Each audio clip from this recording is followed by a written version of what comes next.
Buenos días a todos. Y como acostumbramos en Israel a comenzar o a despedirnos de alguien, Shalom, paz. Tengo que reconocer que para mí este encuentro tiene varios significados. En primer término, esta es la primera etapa de mi gira continental, que luego de aquí me llevará a la República Dominicana y luego a México, después de los años de pandemia.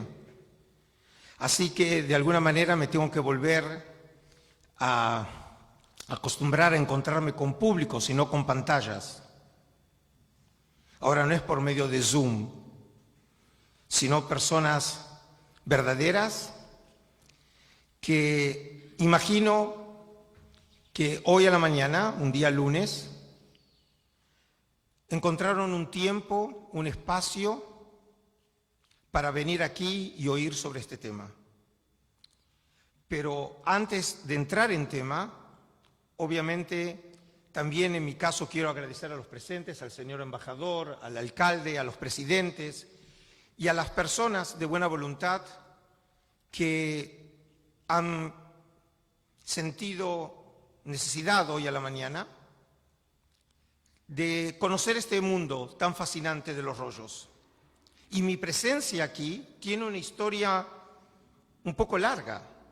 Le recordaba al rabino Bronstein que algo así como el año 2017-18 vino al Museo de Israel, quería encontrarse como acostumbra generalmente cuando viene de visita a Israel.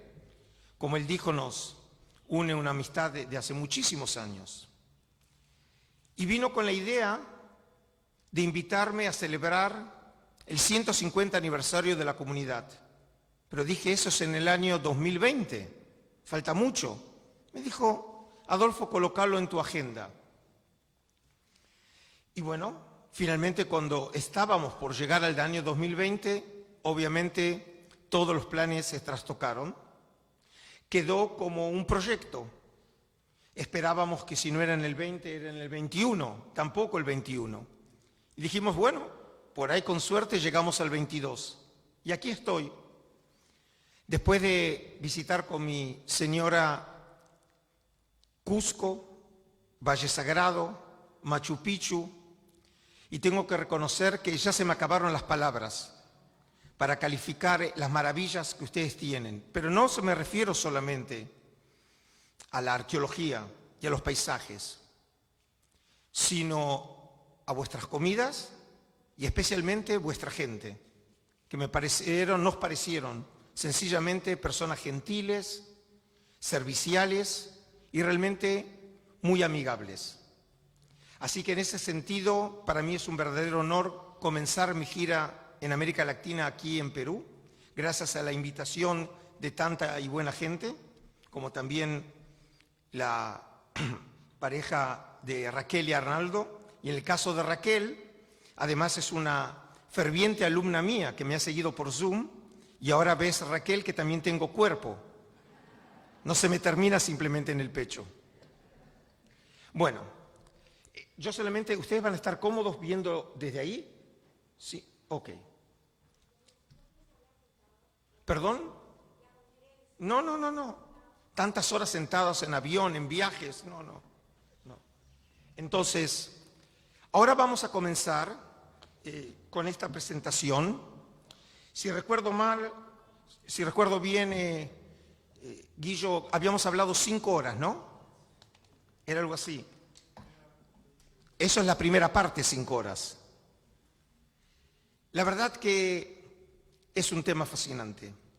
Y cuando comenzamos a pensar en esta breve serie de 2 conferencias aquí en Perú, también pensé que haya un cierto orden en la presentación.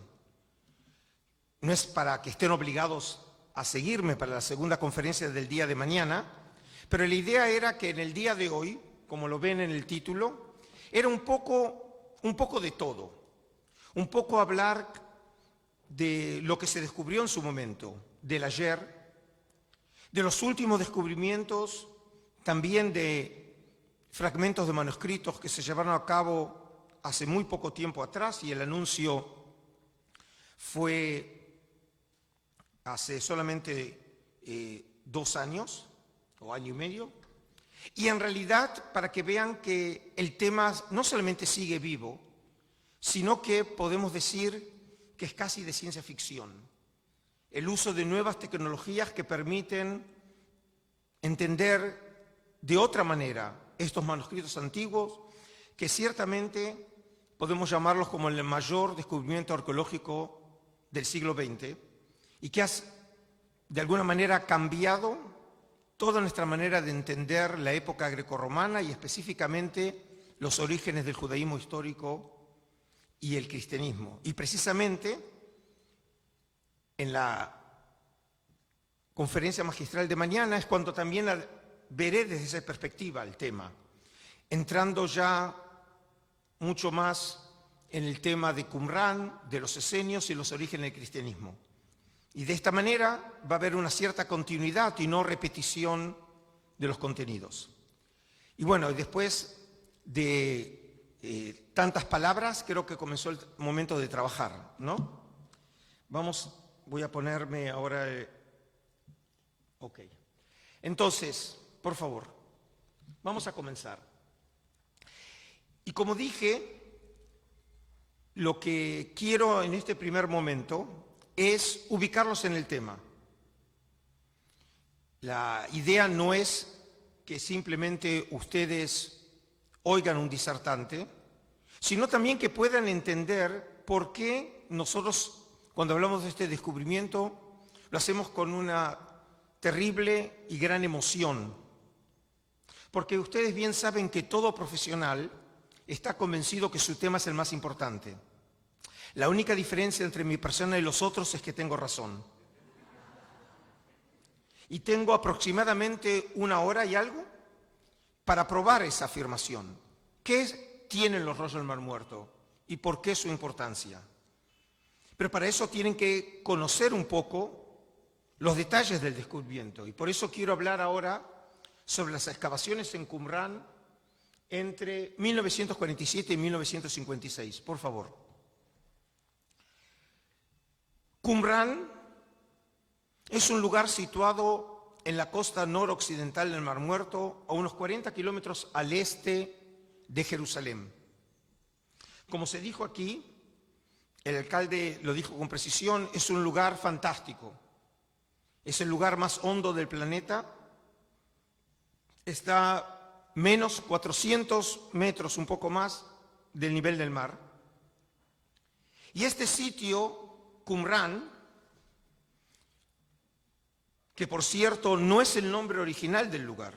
Muchas veces sucede que en mapas de la Judea de la época de Jesús figura el nombre Qumrán, pero ese nombre está atestiguado en las fuentes a partir del siglo XIX, no antes. En los escritos de viajeros europeos que llegaban a la Tierra Santa, oían de los lugareños el nombre Qumrán o Qumrán. Y probablemente el nombre derive del árabe. Qamar en árabe significa luna, al igual como Jericó, que en hebreo es Yerijó, y Yareaj en hebreo también es luna. Como dije, no sabemos bien cómo se llamaba el lugar. Algunos creen, utilizando como referencia un pasaje del libro de Josué, del capítulo 15, en donde se hace referencia a poblaciones en la zona del Mar Muerto, que probablemente el lugar se haya llamado Sejaja. Y ese nombre lo tenemos también en uno de los rollos del Mar Muerto, que probablemente haga referencia a ese lugar. Como sea, como les dije, Qumrán no es el nombre original del lugar. Y en las proximidades de ese lugar, en 11 cavernas próximas a Qumrán, se encontraron decenas de miles de fragmentos de manuscritos. Y ahora entonces vamos a pasar más en detalle. Toda historia tiene un comienzo. Y el comienzo, es la cueva número 1, que se encuentra aproximadamente a 1 kilómetro al norte de las ruinas de Qumrán, o conocidas como Khirbet Qumrán. La historia cuenta que beduinos de la tribu de Ta'amire, ellos afirman que por casualidad, hallaron en esa cueva, que hoy llamamos la número 1, que obviamente no tenía ningún nombre, los primeros 7 rollos del Mar Muerto, que por rara casualidad, esos primeros manuscritos resultaron ser los más completos y mejor preservados rollos del Mar Muerto en el mundo. Absolutamente de casualidad. Por favor, aquí tienen la pequeña lista de esos 7, que es condición sine qua non de dejar la sala, que la tienen que memorizar. Los primeros 2 documentos son 2 copias de un libro bíblico, del mismo libro, el rollo de Isaías. Luego tenemos una obra conocida como la regla de la comunidad, el rollo de la guerra, el apócrifo del Génesis, el comentario a Habacuc y el rollo de Odayot.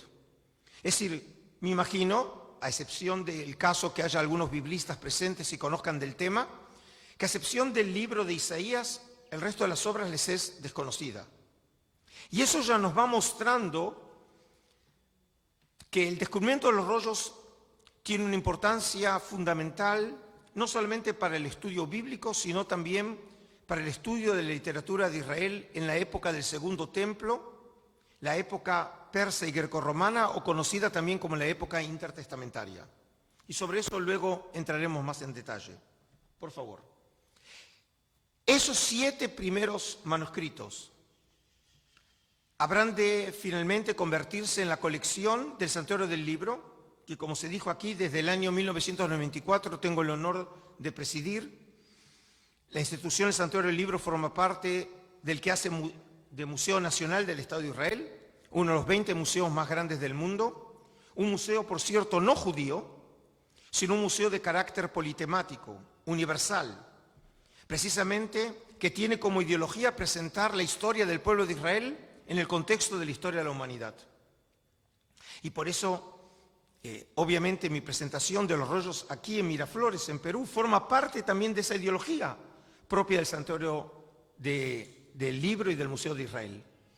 Es un museo que es conocido en el mundo no solamente por los rollos, sino también por su arquitectura. Es el único museo construido, este edificio, por Frederick Kiesler y su asociado Armand Bartos de New York.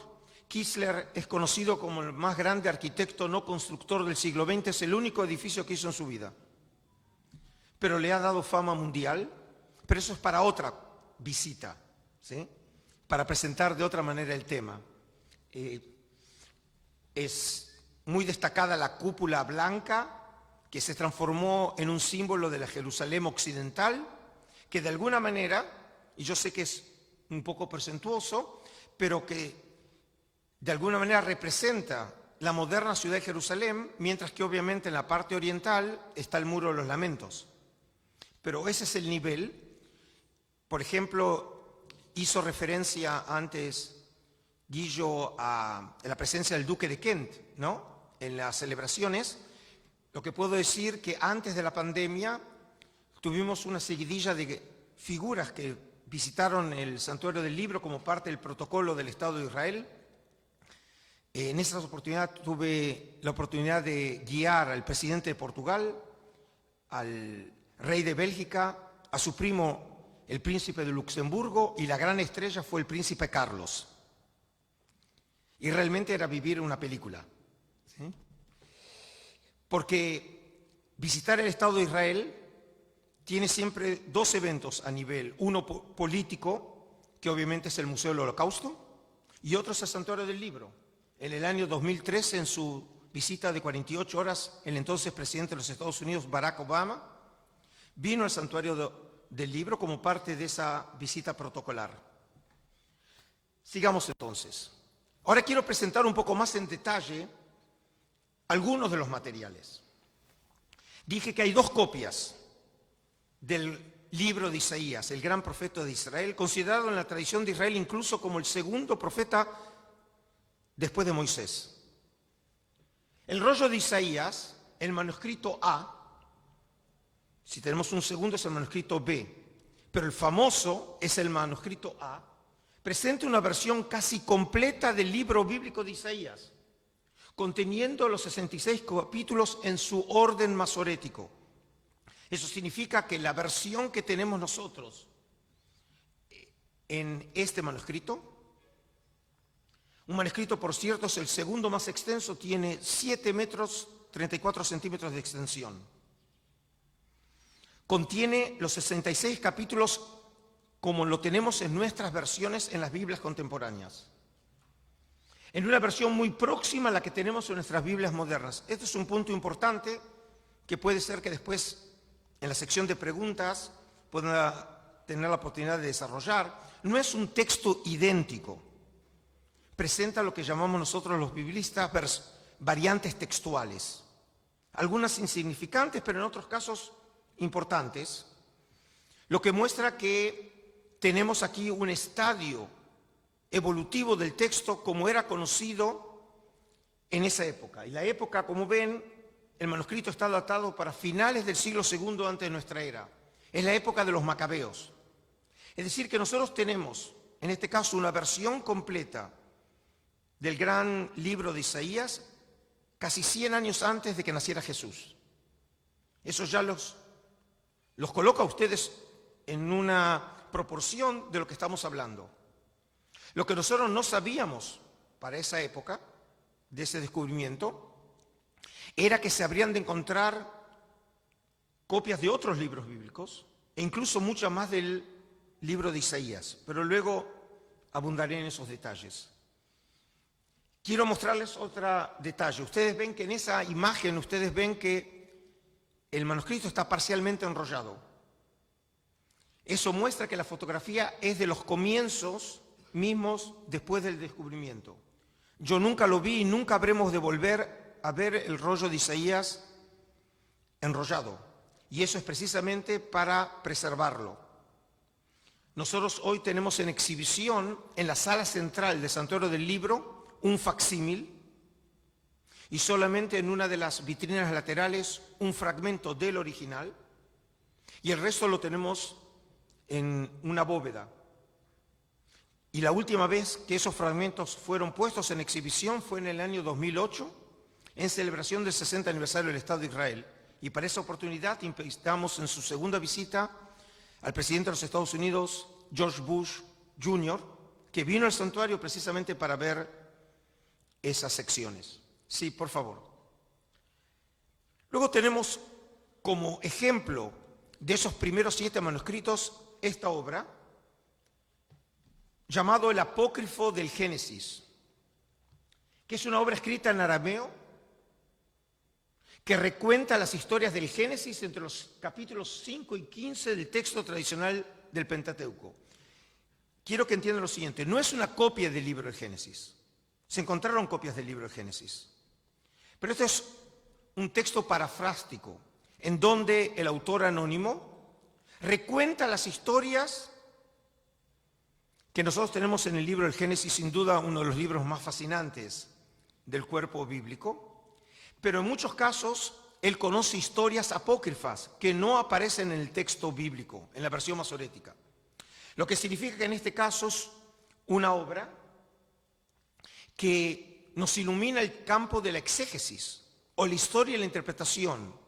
En otras palabras, cómo judíos leían las historias bíblicas hace 2000 años atrás. Y el rollo fue hallado en una condición muy frágil.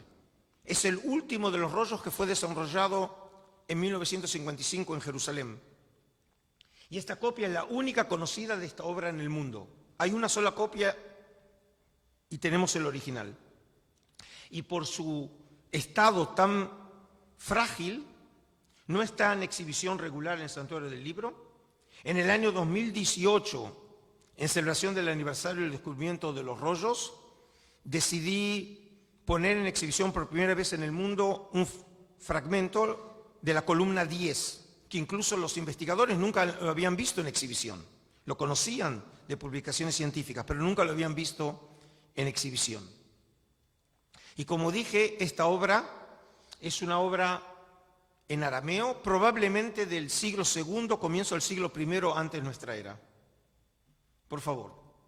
Y aquí tenemos otro documento. otro documento excepcional, conocido como el Pesher de Habacuc. El comentario o Pesher es un género literario desconocido en los estudios bíblicos hasta el descubrimiento del rollo del Mar Muerto. La primera vez que nos llegó a nuestras manos este género literario, que como dije es una obra desconocida, escrita en hebreo, que interpreta en términos sectarios los oráculos del profeta Habacuc, que vivió a finales de la época del primer templo, en el siglo VII antes de nuestra era, es decir, hace 2600 años. Yo sé que esta definición es un poco críptica y no comprensible. En algunos momentos de esta presentación haré referencias a este texto, pero lo que sí puedo decir es lo siguiente. El profeta Habacuc forma parte de lo que llamamos los profetas menores en la colección bíblica, junto con Amós, con Malaquías, con Joel.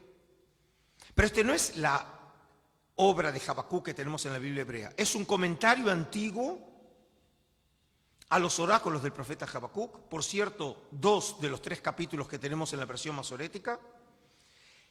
Y estos comentarios tienen como origen el grupo o movimiento que está detrás de esta literatura, que podemos decir que tiene un carácter sectario. Y sobre este grupo, precisamente, voy a desarrollar el tema en el día de mañana cuando hablaré sobre la comunidad del Mar Muerto, y entonces podré explayarme mucho mejor sobre este documento. Y otra vez, en este caso, esta copia, de la cual tenemos una sola copia en el mundo, también la tenemos en el Santuario del Libro. Entonces empiezan a ver la excepcionalidad de este descubrimiento. No solamente tenemos copias antiguas de un libro bíblico que lo conocíamos antes, sino ahora tenemos libros nuevos que no conocíamos. Lo que obviamente coloca este descubrimiento en un lugar de excepción, por favor. Ahora, obviamente este no es el lugar y el contexto apropiado para desarrollar en detalle lo que se halló en cada una de las cuevas. Pero sí cabe mencionar específicamente los hallazgos de la cueva número 4, que se encuentra frente a las ruinas de Qumran. La cueva número 4 es una cueva excepcional. Es la única cueva en cuyo interior ustedes pueden ver hay orificios o agujeros en las paredes. Podés con el cursor, podés señalar, fíjate los agujeros que están ahí adentro. No, sobre la, ahí están. Esos agujeros probablemente sirvieron para la instalación de anaqueles. Y los biblistas creen que esa cueva específicamente sirvió como biblioteca o más precisamente depósito. Solo en esa cueva, que es la más rica de todas las halladas en Qumran, se hallaron 16.000 fragmentos de manuscritos. No me equivoqué en los ceros. 16.000 fragmentos. Que cuando fueron reconstruidos, solamente de esa cueva tenemos 650 manuscritos, más o menos. Lo que muestra ya que es un número excepcional. Por favor. ¿Y qué se encontró en esta cueva? Por ejemplo, se encontraron documentos de lo que nosotros llamamos la literatura apócrifa o pseudoepigráfica, es decir, libros que conocíamos antes del descubrimiento de Qumran, pero no lo conocíamos en sus lenguas originales, estas obras, sino en traducciones o en traducciones de traducciones. Por ejemplo, tenemos fragmentos arameos del libro de Enoc. Ese es un seminario para otra época, otra visita. El libro de Enoc, en su versión completa, lo conocemos en etíope clásico, en Gez. Es un libro fundamental del judaísmo intertestamentario, pertenece al género literario de los apocalípticos, y es un libro que incluso aparece mencionado y citado en el libro de Judas, en el Nuevo Testamento. ¿Sí? Lo que marca que tenía un estatus sagrado para grupos judíos de la época de Jesús. Pero en este caso no lo tenemos en Gez, sino lo tenemos en su lengua original en arameo. Y tenemos fragmentos del libro de Enoc del siglo III antes de nuestra era, es decir, de hace 2300 años. De los testimonios más antiguos que tenemos de la literatura de Israel en la mano, físicamente. Y luego, por ejemplo, tenemos también materiales en griego. Este es un fragmento del libro Levítico, el tercer libro del Pentateuco de Moisés, pero no en su lengua original en hebreo, sino en su traducción al griego. Es la versión de la Septuaginta, la versión hecha por judíos en Alejandría entre el siglo III y siglo I, antes de nuestra era, la primera vez que las escrituras fueron traducidas a alguna lengua en la historia. Y a diferencia de todos los materiales que le mostré hasta ahora, que están escritos en cuero de animal, la enorme mayoría de los rollos del Mar Muerto están en cuero de animal, hay una pequeña minoría en papiro, aproximadamente un 18%, y luego pueden ver la manera que nosotros anotamos el nombre de un manuscrito. El número que ustedes ven inicial es el número de la cueva, el 4. Q es la inicial de Qumran. 70 en números romanos es la Septuaginta o la traducción griega. Luego el nombre del libro, Levítico, la abreviatura, manuscrito A. Eso significa que tenemos más manuscritos, ¿sí? Y entonces se los clasifica siguiendo el orden alfabético. Por favor. Y para que puedan entender la enorme importancia de este tema, es que antes del descubrimiento de Qumran, las versiones de la traducción judía de las escrituras hecha en Alejandría no eran copias de judíos, sino de cristianos. Los cristianos, cuando comenzaron a difundir el Evangelio, convencidos de que las escrituras ya habían anunciado la venida del Cristo, utilizaron precisamente la versión hecha por los judíos en griego, porque obviamente fuera de la tierra de Israel los judíos, los paganos hablaban griego, por lo menos en la cuenca oriental del Mediterráneo. Y entonces el instrumento o el recurso de evangelización de los primeros cristianos fue la traducción judía de las escrituras.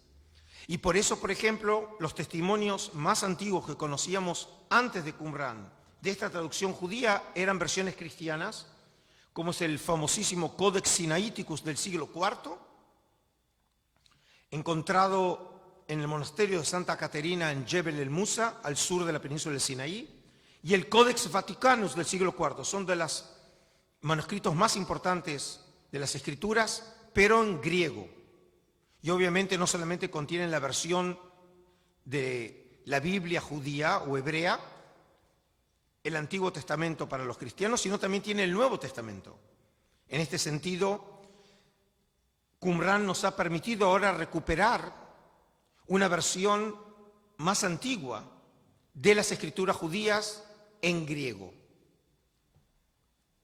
Y luego tenemos, por último, la cueva número 11. Es la última cueva hallada en Qumran en 1956. Y de esa cueva viene uno de los documentos más excepcionales hallados en Qumran, el rollo del templo, 11Q19. Hay también otra copia, la 11Q20, pero el 11Q19, por rara casualidad, también lo tengo yo en el santuario del libro. Y a veces realmente digo, como dijo el señor embajador, mis rollos ojalá fueran míos. Me puedo comprar buena parte de Lima.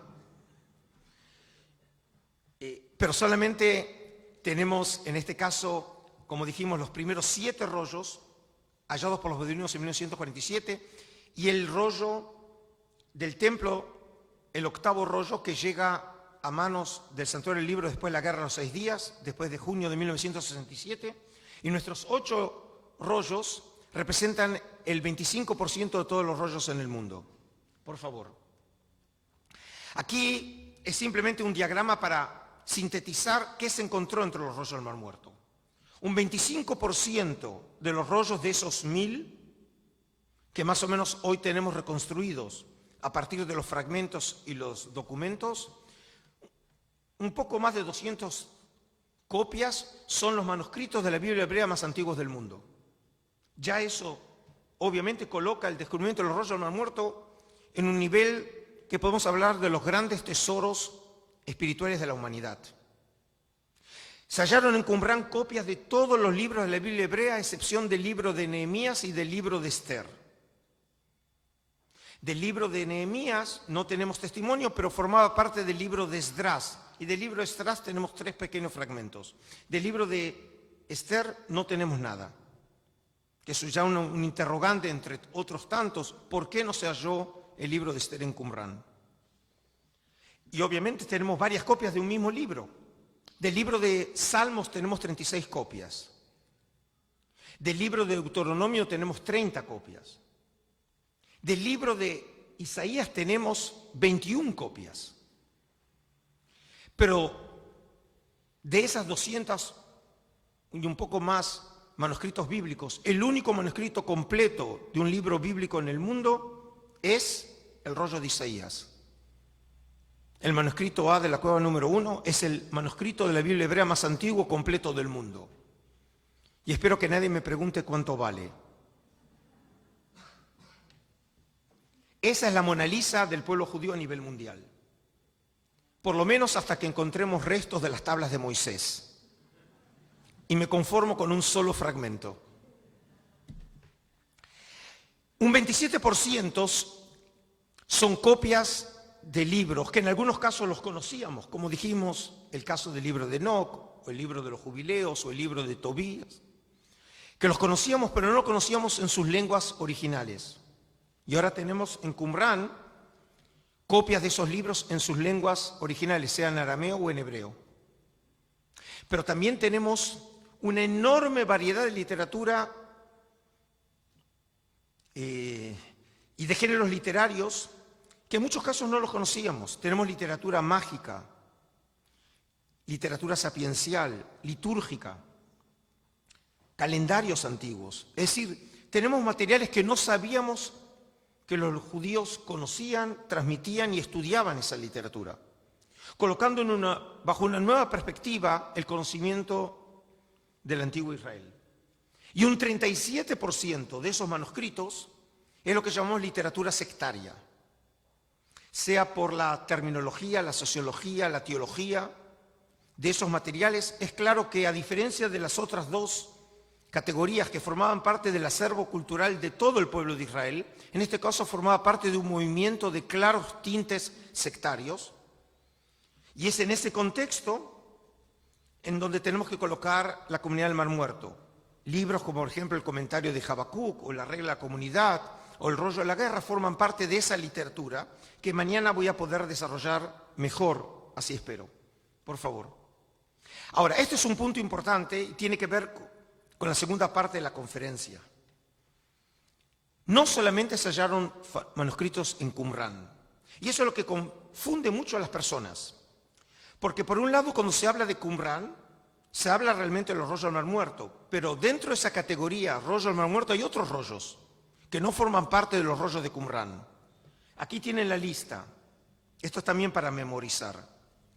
Al norte de Qumrán hay un lugar llamado Wadi Dalia, que es al sur de Samaria o el norte del Mar Muerto, que se encontraron papiros samaritanos del siglo IV, es decir, los comienzos del reino helenístico en la tierra de Israel. Alejandro Magno llega al oriente en el año 332, llega a la tierra de Israel, y ya tenemos documentos de esa época, que no tienen nada que ver con la historia nuestra de la comunidad del Mar Muerto, pero tienen que ver con la historia del pueblo de Israel en la tierra de Israel. Al sur de Qumrán se encontraron hallazgos de manuscritos en Wadi Murabat, en Wadi Sdeir, en Nahal Heber, en Nahal Seilim y en Masada. Y estos materiales, en algunos casos, se encontraron otros manuscritos bíblicos, pero la mayor importancia de estos documentos tiene que ver con materiales de finales de la época del Segundo Templo judío y más específicamente de la revuelta de los judíos contra los romanos en el primer tercio del siglo II de nuestra era. Y sobre eso voy a desarrollar en unos minutos más, por favor. Y hay un lugar específico que nos va a ocupar en el resto de la presentación, que son los hallazgos en Nahal Heber. Es un río al sur del Mar Muerto, dentro de territorio reconocido por la comunidad internacional como territorio de Israel. Por favor. Hasta ahora estuve hablando del ayer, por lo menos para que tengan una somera idea de qué significan los rollos del Mar Muerto. Pero quiero hacer referencia a un tema que sacudió la opinión pública mundial hace muy poco tiempo atrás, que es el hallazgo en la cueva del horror. El hallazgo de los fragmentos bíblicos ocurrió en noviembre del año 2019. Y el anuncio público fue hecho en Jerusalén en marzo del año 2021 por la Autoridad de Antigüedad de Israel. Quiero que entiendan por qué se sacudió la opinión pública mundial. Los descubrimientos rollos del Mar Muerto fueron llevados a cabo entre 1947 y 1956. Y desde entonces no se encontraron fragmentos de manuscritos en el área de Qumran. Y es el lugar, como pueden imaginar, más explorado en la tierra de Israel. Todos quieren encontrar manuscritos. Es el sueño dorado de cualquier investigador. Y todo el tiempo se tratan de buscar nuevos materiales. Y se encontraron materiales antiguos, pero no bíblicos. Y no hay ninguna duda que cuando hablamos de la Biblia hebrea y de textos bíblicos es la Prime League. ¿Sí? Es el top del top, encontrar restos de literatura bíblica. Y desde los años 50 del siglo pasado no se encontraron restos de fragmentos o materiales bíblicos hasta este descubrimiento en el año 2019. Por favor.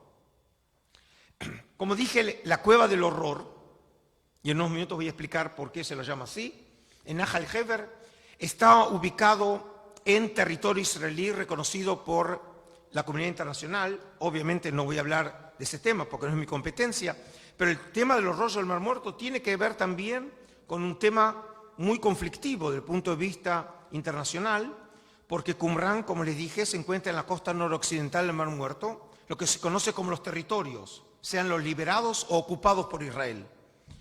Y ese tema obviamente siempre es muy delicado cuando hablamos de política. Siempre mi mamá me decía que hay tres temas muy delicados: política, religión y fútbol. Y no sé cuál de ellos es el más peligroso. Pero de todas maneras, como dije, en el caso de la Cueva del Horror, forma parte del territorio reconocido por la comunidad internacional como territorio israelí. Y por favor, esta es la Cueva del Horror. Ahora, viendo esa imagen, creo que no les dice mucho. Ustedes simplemente ven una entrada a una cueva. Pero por favor, en la próxima imagen, quiero que muestres el video. Pon el cursor. No, sí, no. Sí. No, tenés que ponerlo, tiene que aparecer. No. Bueno, yo les había preparado, lo que pasa es que tuve que poner con el USB, les había preparado un video, lo pueden buscar en el internet de Ardon Barjama, que es el que nos permite poder tener una idea de lo difícil de acceder. Pásalo entonces. Miren, no tiene sonido. Si alguno de ustedes va a Israel, los invito a entrar a esa cueva. Fíjense lo dificultoso de poder acceder a esa cueva. Por supuesto, y lo peligroso que es. Significa que alguien, y más de alguien, pensó que ese lugar podía servir como cueva de refugio. Y se llama Cueva del Horror porque cuando fue hallado ese lugar y fue excavado en la década del 60, se encontraron decenas de restos óseos de los rebeldes que habían llegado a esa cueva, y los romanos habían impedido su salida y probablemente provocado con humo la muerte de los rebeldes en esas cuevas, de muy difícil acceso. Lo que también les muestra lo difícil que es para los arqueólogos poder llegar a esas cuevas. Realmente en este caso hay que ser expertos no solamente en arqueología, sino también en alpinismo. ¿Sí? Ok, por favor entonces. Por ejemplo, se encontraron en esas excavaciones de las cuales yo hago referencia, restos modificados de una niña con parte de la piel, cabello y tendones, envueltos en una tela de aproximadamente 6.000 años de antigüedad. Bueno, yo sé que en el caso del pueblo peruano, ante un descubrimiento así, dice, pero tenemos cosas parecidas en el territorio de Perú. Obviamente que este descubrimiento es muy importante para la historia de la tierra de Israel, pero no tiene nada que ver con el tema nuestro. Pero lo que sí nos enseñan que las cuevas ya fueron ocupadas a lo largo de la historia. No fue la primera vez. El caso nuestro tiene que ver con el caso de los rebeldes que participaron de la revuelta de Bar Kokhba, el líder de la revuelta contra los romanos entre 132 y 135 de nuestra era, que es la continuación de la gran revuelta iniciada contra Roma en el año 70, que lleva prácticamente a la población judía a su exterminio a comienzos del siglo II de nuestra era. Por favor. Y aquí está el gran descubrimiento. Reconozco que no es la Mona Lisa, pero la importancia es excepcional. Así encontraron los arqueólogos estos pequeños fragmentos. Por favor. Los arqueólogos de la Autoridad de Arqueología de Antigüedades de Israel hallaron unos 70 fragmentos de pergamino y papiro, cuando en 30 de ellos quedaron restos de escritura. Lo que nos muestra también la dificultad de poder estudiar estos materiales, porque muchas veces la tinta ha desaparecido. Y luego vamos a ver las nuevas tecnologías, el futuro ya está hoy, que nos permite recuperar en algunos casos esas escrituras. Entonces, fíjense, el estudio de los rollos también parece un juego de rompecabezas.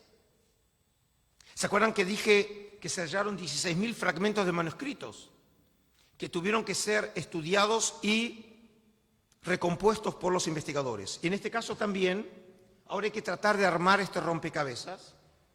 El doctor Oren Ableman y la licenciada Beatriz Riestra, ella es de España, Oren es de Israel, estudiaron, descifraron y reconstruyeron estos fragmentos escritos en griego, identificando en ellos restos de algunos libros pertenecientes a los profetas menores, como el caso de Nahum y Zacarías, que era una colección en sí misma, la de los 12 profetas. Y aquí tienen, luego de esa reconstrucción, un fragmento del libro de Zacarías, un profeta de la época persa, aproximadamente en los años 521-520 antes de nuestra era, la época de Darío I, específicamente el capítulo 8, versículos 16-17, en la versión griega de la Septuaginta. Sí, por favor. Y para que tengan una idea, ¿qué dice esa acción? La versión masorética dice así: he aquí las cosas que debéis hacer. Decid verdad unos a otros, juicio de paz, juzgad en vuestras puertas. Mal unos contra otros no meditéis en vuestro corazón, y juramento falso no améis, porque todas esas cosas las odio yo, oráculo de Yahvé. Como bien, los textos bíblicos nunca pierden vigencia. Es como si hubiera sido escrito en el diario de hoy a la mañana, ¿no? Y luego tienen la versión de los 70, de esa versión originalmente obviamente en hebreo. Estas las palabras que haréis: hablad verdad cada uno a su prójimo, verdad y juicio político juzgad en vuestras puertas, y cada uno la maldad de su prójimo no en vuestros corazones, y juramento falso no améis. Por esto, porque todo esto odio, dice el Señor Todopoderoso. Es decir, tenemos la versión en hebreo, que nos llegó a través de la versión masorética, y la versión que conocíamos en griego. Y ahora tenemos una versión de este texto de hace 2000 años atrás. Ahora, como les dije, para poder entender este descubrimiento tenemos que colocarlo en contexto. Esta cueva, llamada la Cueva del Horror, forma parte de una serie de cuevas próximas al Mar Muerto en donde los rebeldes encontraron refugio y habían preparado esos lugares de escape previos al comienzo de la revuelta. Y todos los puntos que ven en el mapa son precisamente cuevas, que una de ellas es la cueva de la cual yo hablo. Sí, por favor. Y tenemos específicamente las cuevas de Nahal Hever, del río Hever, ¿sí?, que es ahí. Como ven, estamos en la parte sur del Mar Muerto, no es próximo a Qumran. Estamos hablando de una región que es el desierto de Judea, pero es una historia diferente y una época un poco diferente. Estamos hablando ya de la época, de finales de la época del Segundo Templo. No lo mencioné antes, pero Qumran fue destruido en el verano del 68, en el comienzo de la primera revuelta. Es decir, no es un lugar activo Qumran en la época de Bar Kokhba. Sí. Y allí se encontraron dos cuevas. Una, la Cueva del Horror, de la cual estoy hablando, pero para que lo vean en contexto, también se halló la Cueva de las Cartas. Y aquí les quiero mostrar un poco para ampliar la importancia de este descubrimiento en un contexto amplio de la arqueología de la tierra de Israel de esos años. Entre los años 1960 y 61, tal vez el mayor representante de la arqueología israelí a nivel mundial, Yigael Yadin, profesor de la Universidad Hebrea de Jerusalén, fue viceministro de la administración de Menachem Begin, hijo de Eliezer Sukenic, uno de los primeros arqueólogos de la arqueología sionista, uno de los fundadores del Instituto de Arqueología de la Universidad Hebrea, y el primero que compró 3 de los rollos del Mar Muerto para la Universidad Hebrea fue su padre. Eliezer Sukenic compró 3 rollos y Yadin compró 4. Así que no cualquiera puede decir que en su familia el padre y el hijo compraron rollos del Mar Muerto. Y en esa cueva, que hoy se la conoce como las cuevas de las cartas, se halló, por ejemplo, un archivo de una mujer que no conocíamos de su existencia, Bábata, 35 documentos legales en arameo, nabateo y griego, por favor. Y se encontraron cartas de Bar Kokhba, cartas que fueron escritas o dictadas por el líder de la revuelta. Quiero que entiendan que para un judío y un israelí hallar cartas de Bar Kokhba es como encontrar un documento que haya sido escrito o dictado por el mismísimo Jesús. Es decir, una figura mítica, que lo conocíamos solamente de las referencias literarias. Y ahora tenemos textos escritas por esa persona o dictadas por esa persona. Por ejemplo, por favor, ¿sí? Aquí en esta de las cartas aparece el nombre y hoy sabemos cómo se llamaba de verdad. No se llama Bar Kokhba. El nombre Bar Kokhba, o en su traducción del arameo, hijo de la estrella, es una referencia mesiánica que aparece en escritos cristianos. Cuando los judíos israelíes los llamamos Bar Kokhba, es como aparece en la literatura cristiana. En la literatura judía no se lo conoce como Bar Kokhba. No sabíamos cómo se llamaba de verdad y hoy sabemos, se llamaba Shimon, hijo de Kuziva, Shimon ben Kuzba. Hoy sabemos cómo se llamaba su nombre de verdad. Es decir, la emoción que representó en los años 60 para los judíos e israelíes el hecho que se hayan encontrado esas cartas, que por cierto, esas cartas en su comienzo estuvieron en exhibición en el Santuario del Libro. Cuando yo asumí mi cargo en 1924, todavía esas cartas estaban en exhibición.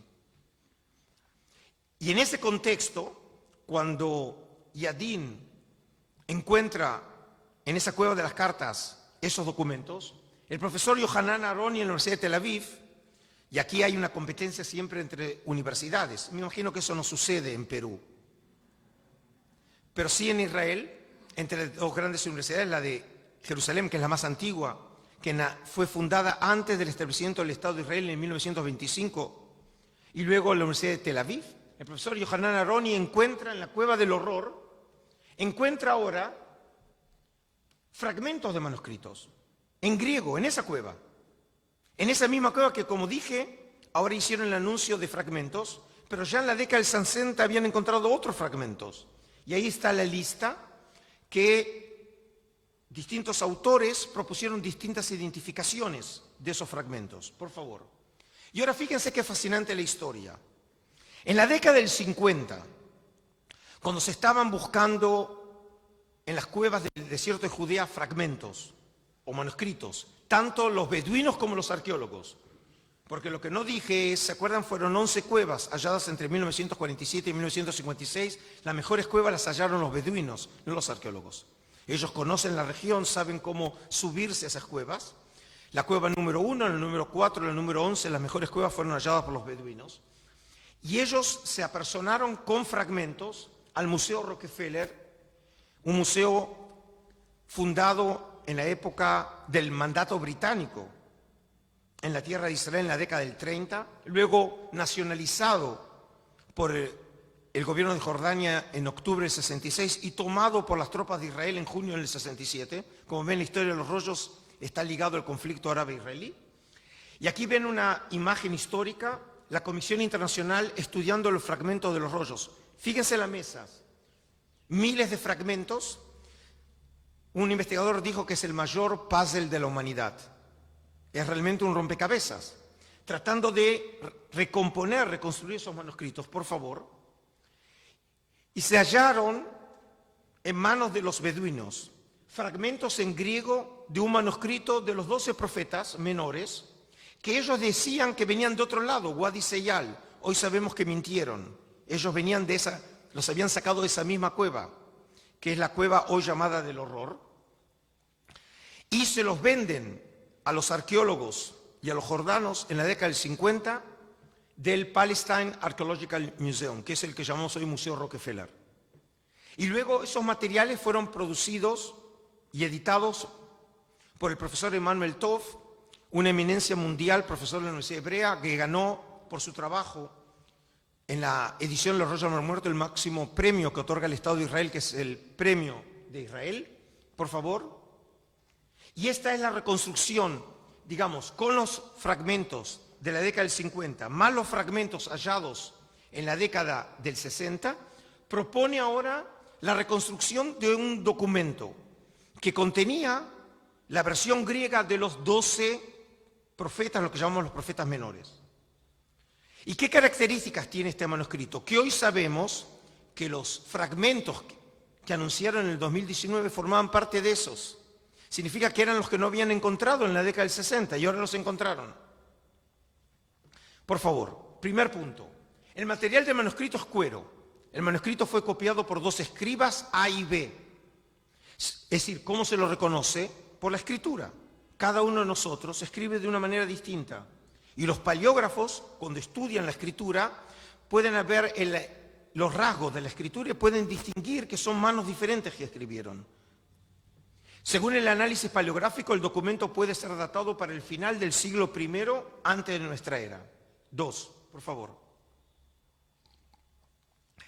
Esa versión es una revisión antigua de la versión griega de los 70 o Septuaginta, conocida en la literatura como Old Greek, de los 12 profetas o profetas menores. Y este manuscrito representa el testimonio más antiguo conocido de la versión griega del libro. ¿Se acuerdan que dijimos? La versión de los 70 nos había llegado gracias a los cristianos. Y en algunos casos habíamos encontrado en los rollos de Qumrán. Ahora encontramos otra versión de las escrituras en griego de la época de Jesús. Es decir, que nos muestra que judíos en Palestina podían utilizar también una versión en griego, no solamente en hebreo o en arameo. 3. Esta revisión trató de aproximar el texto de los 70, tanto a nivel lexical como sintáctico, a la versión hebrea protomasorética del libro. Yo sé que es un texto esotérico lo que acabo de decir, pero lo que quiere decir en fácil es lo siguiente. Nosotros tenemos una versión que es la versión de los 70.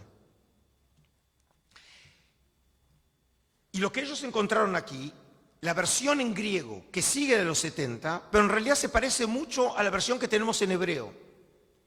Y eso porque es muy importante, y este es un tema fascinante. Todos ustedes conocen los textos bíblicos, quién más o quién menos. Lo sea en hebreo o lo conocen en traducciones, digamos al español. Pero ninguna persona normal, cuando lee las escrituras, pregunta de qué edición está leyendo. ¿Sabe que es un texto sagrado? Y para muchos es la palabra de Dios o un texto inspirado por Dios. Pero una persona normal no se hace la pregunta sobre la historia del texto. Pero el texto, como cualquier otro artefacto cultural, tiene una historia. Y una historia varias veces milenaria. Antes del descubrimiento de los rollos del Mar Muerto, el manuscrito más antiguo que conocíamos completo de las escrituras es el Códice de San Petersburgo, o el Códice llamado antes Códice de Leningrado del siglo XI, hace 1000 años. La versión más perfecta de la versión masorética es el Códice de Alepo del siglo X, que por casualidad no lo tengo también en el santuario del libro, pero del siglo X. Y ahora tenemos textos de hace 2000 años, no de hace 1000 años. Y eso nos permite entonces entender qué ha pasado con el texto. Y aquí lo que encontraron los investigadores es que la versión griega se parece bastante a la versión que llamamos que va a ser la masorética. Y es diferente en algo de los códices que transmitieron los cristianos. Si vemos que el texto se va amoldando con el tiempo y va sufriendo mutaciones. 4. El orden de los libros sigue la tradición del texto masorético y la versión en hebreo de este libro hallado en Wadi Murabat, pero difiere del orden según los 70, es decir, que vemos no solamente el texto se parece a la tradición masorética, también el orden de los libros. Y esto es un fenómeno muy importante, y es después de la destrucción del Templo de Jerusalén por los romanos en el año 70. Los judíos necesitaban otra institución que les sirviera como foco de identidad nacional. Y al no tener ahora el templo, ¿qué les quedó? El libro. Y la Biblia hebrea como Biblia nace entre el siglo I y el siglo III, no hay Biblia antes. A pesar de que el libro de Isaías lo llamé un libro bíblico, un judío de esa época no me hubiera entendido, porque no existía la Biblia todavía. Existían libros sagrados, pero no formaban parte de una colección definitiva de los libros. Eso solamente habrá de suceder después de la destrucción del templo. Y el libro, la Ta-Biblia, como se llama en griego, ¿sí? Es decir, esa colección definitiva de libros sagrados habrá de ser el foco de identidad del pueblo de Israel desde entonces hasta nuestros días. Alguien dijo que toda la literatura del pueblo de Israel es considerada una nota a pie de página de la Biblia hebrea. Y no está muy alejado de la realidad. Casi no hay elemento de la historia intelectual, espiritual del pueblo de Israel que no tenga que ver con la Biblia hebrea. Y ese fenómeno es el resultado de ese proceso. Por favor. 5. El manuscrito, el original, habría comprendido originalmente la totalidad del libro de los profetas menores. Su extensión habría sido de cerca de 10 metros. Es decir, lo que encontramos en fragmentos y que con mucha dificultad los investigadores tratan de reagrupar, era un documento muy extenso. Por favor, 6. La presencia de un manuscrito en griego en esta cueva nos indica que a pesar de ser nacionalistas judíos, este factor no le fue un impedimento para utilizar un manuscrito de las Escrituras en una lengua que no fuera el hebreo. Y este también es un punto importante, porque esperaríamos que grupos rebeldes que se levantan contra Roma, obviamente habrían rechazado cualquier tipo de influencia cultural del mundo grecorromano. Y la prueba está que un rebelde tenía en sus alforjas un documento de la traducción en griego. No sabemos si era un palestinense o realmente era un judío de la diáspora que participó en la revuelta, pero el hecho es que tiene un documento en una traducción, en una lengua original. El manuscrito de una pequeña sección del libro de Zacarías que antes les mostré, reconstruido con los fragmentos hallados recientemente en la Cueva del Horror, habría sido escrito por el segundo de los escribas identificados en su oportunidad. ¿Por qué? Porque ahora sabemos que esos pequeños fragmentos formaban parte de los otros fragmentos hallados ya en la década del 50 y en la década del 60. Por ejemplo, en este pequeño texto se encontraron dos importantes hallazgos. El primero es una variante textual a la versión conocida en la versión tradicional masorética. En lugar de la palabra puertas, besharechem, que es lo que dice en hebreo, y en griego, entaispulas umon, en la versión de los 70, aquí aparece la palabra calles, pilasteiais, que es donde les muestro ahí. Es decir, yo entiendo que ninguno de ustedes va a salir ahora emocionados de esta conferencia con eso. Pero para los biblistas eso es importante, porque tenemos que entender qué ha pasado con el texto. ¿Cuál de las versiones preserva la versión más original? La próxima, el segundo hallazgo, tiene que ver con el nombre inefable de Yahvé o el tetragramaton, es el nombre sagrado de Dios. El mismo aparece escrito en escritura hebrea antigua o paleohebrea. Este fenómeno nos era conocido en los otros fragmentos de este manuscrito hallados en el pasado. Ahora les voy a mostrar el ejemplo. El texto está escrito en hebreo y en la parte inferior de la columna 18, según en la edición del profesor Tov, del manuscrito en griego Los profetas menores de Nahal Hever, la flecha indica el nombre, hacia atrás, el nombre inefable de Dios en paleohebreo. Es decir, el escriba escribió el texto en griego, pero cuando llegaba el nombre de Dios no lo escribía, sino lo escribía en otra escritura, que es el paleohebreo. Es la misma manera en que los judíos modernos piadosos hoy no mencionan el nombre de Yahvé, sino le dicen Hashem, Elohim, encuentran subterfugios para no mencionar el nombre, porque hay un tabú que lo conocemos desde la época antigua, que no se pronuncia el nombre de Dios. Es más, según la tradición judía, solamente el sumo sacerdote pronunciaba el nombre de Yahvé en el día del perdón en el Yom Kippur, en el Santo de los Santos, una vez al año. Y era solamente él que conocía cómo se pronunciaba. Y según el profesor Tov, el mismo escriba escribió en griego, habría escrito también en paleo-hebreo. Por favor. Este fenómeno no será ya conocido de uno de los primeros manuscritos hallados en la cueva 1 de Qumran, más precisamente en el comentario de Habacuc, que les dije que es un texto sectario, cuando en este caso todo el documento estaba escrito en hebreo, y en todos los casos el propósito era no profanar el nombre de Dios. Y ahora ven el texto en hebreo y fíjense el nombre de Dios. El que está remarcado, como ven, es otra escritura. Eso es el paleo-hebreo, es como se escribía hebreo en la época antigua, antes del uso de la letra cuadrada que comenzó después del el exilio babilónico. ¿Sí? Por favor. En conclusión, los nuevos fragmentos en griego descubiertos recientemente por los arqueólogos de la Autoridad de Antigüedades de Israel en la Cueva del Horror habrían formado parte originalmente del manuscrito reconstruido por el profesor Immanuel Tov a partir de los fragmentos hallados en ese mismo sitio por Aaroni en el año 60 y los adquiridos a los beduinos en el año 52-54. De aquí entonces que los fragmentos nuevos habrían formado parte de un documento ya conocido desde hace años. Y esto es muy importante, les voy a decir por qué. Porque cuando las cadenas internacionales enseguida se interesaron, obviamente, en los rollos del Mar Muerto, en este nuevo descubrimiento, decían algo así como que es un descubrimiento que va a sacudir los estudios bíblicos. Bueno, como dije, es un descubrimiento muy importante, pero en realidad forma parte de un documento que ya lo conocíamos. Simplemente encontramos fragmentos que por alguna razón no habían sido descubiertos en la década del 60 y se le habían escapado a los beduinos en la década del 50.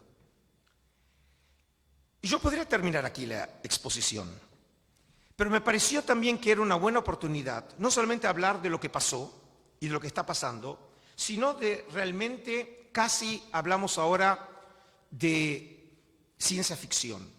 Y es cómo las nuevas tecnologías permiten estudiar los rollos del Mar Muerto. Mostrando entonces que ya no solamente los filólogos, arqueólogos, historiadores, teólogos trabajamos los rollos, sino que tenemos que trabajar con otros especialistas de otros campos que saben sobre química, sobre física, pero no saben sobre arqueología. Pero hoy necesitamos trabajar en equipo para poder llegar a nuevos descubrimientos. Y traje 3 ejemplos. El primero es el uso de la imagen multiespectral. Y aquí les confieso que yo puedo leer lo mismo que ustedes ven leer los textos, no entiendo lo que yo digo, porque obviamente vengo de un campo totalmente diferente. Pero les va a permitir ver cómo hoy nosotros recurrimos a otros especialistas en otros campos del conocimiento para poder estudiar textos antiguos. Aquí ven ustedes el documento en 2 imágenes. La imagen de la izquierda es la imagen del documento como se ve, y como ven es ilegible. La tinta se ha deteriorado enormemente, pero no significa que no se pueda recuperar la lectura. Y entonces la técnica de la imagen infrarroja ya se conocía desde finales de la década del 50, precisamente cuando se empezaron a encontrar los primeros rollos del manuscrito del Mar Muerto. Y eso permitió precisamente recuperar un texto que si no el ojo humano no lo puede leer. Es decir, que ya desde entonces se vio que la fotografía es un recurso esencial para estudiar manuscritos antiguos. Y ahora tenemos esta nueva tecnología que es la imagen multiespectral. El laboratorio más importante del mundo para el estudio de los manuscritos del Mar Muerto se encuentra en Jerusalén y forma parte de la Autoridad de Antigüedades de Israel. ¿Y qué es la imagen multiespectral?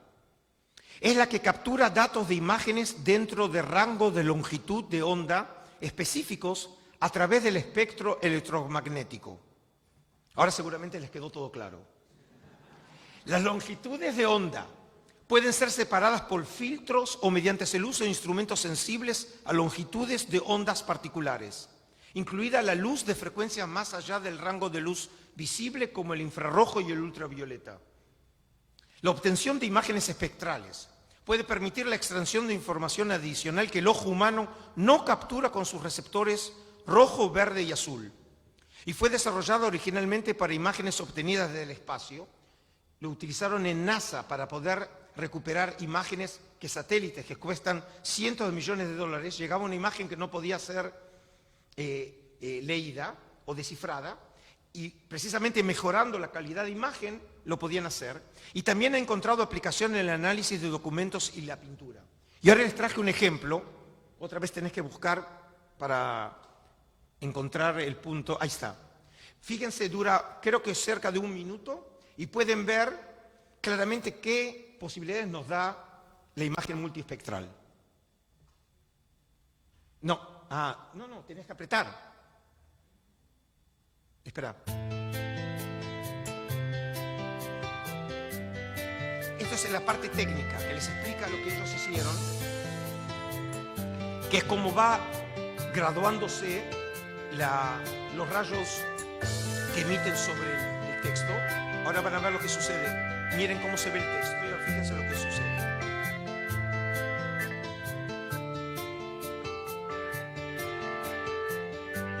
Sencillamente es magia.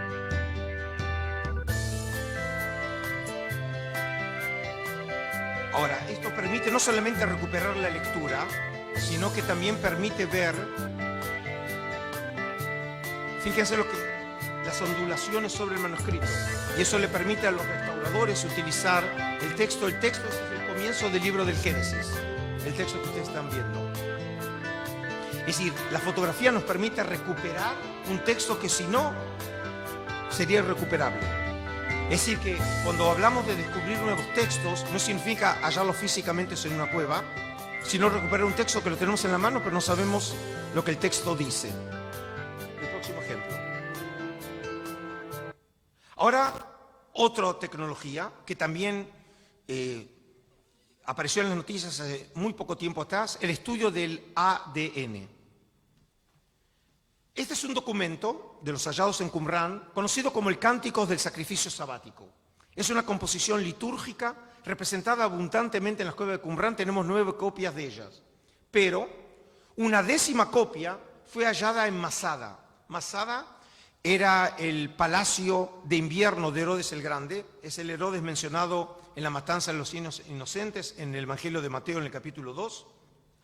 Un rey muy cruel. Un rey vasallo nominado por el Senado romano y fue rey de Judea entre los años 37 y 4 antes de nuestra era. Ese lugar había sido antiguamente una fortaleza macabea y luego transformado en el palacio de invierno del rey. Es una de las joyas arqueológicas de Israel a nivel mundial. Y ahí se encontraron varios documentos de la época del Segundo Templo, entre ellas esta, que es la 10ª copia de un documento que lo conocíamos de Qumrán. Hoy es conocida bajo el nombre de Cánticos del Sacrificio Sabático, pero en su origen le fue dado el nombre de liturgia angelical. El texto es un texto muy interesante en donde se nos cuenta sobre la liturgia que los ángeles en los diversos niveles celestiales cantaban en honor del Creador. La datación de los manuscritos se escalona entre la mitad del siglo I antes de nuestra era, el 4Q400 es la copia más antigua, y la mitad del siglo I, que es la copia de Masada. Como ven, tenemos una buena gama de manuscritos que median del siglo I antes al siglo I después. Por favor. La obra está compuesta por 13 cánticos, shirim en hebreo, destinados a ser recitados durante 13 sábados consecutivos. Cada uno de estos cánticos se haya introducido por una fórmula fija para todos ellos, excepto para el sábado séptimo. Por favor.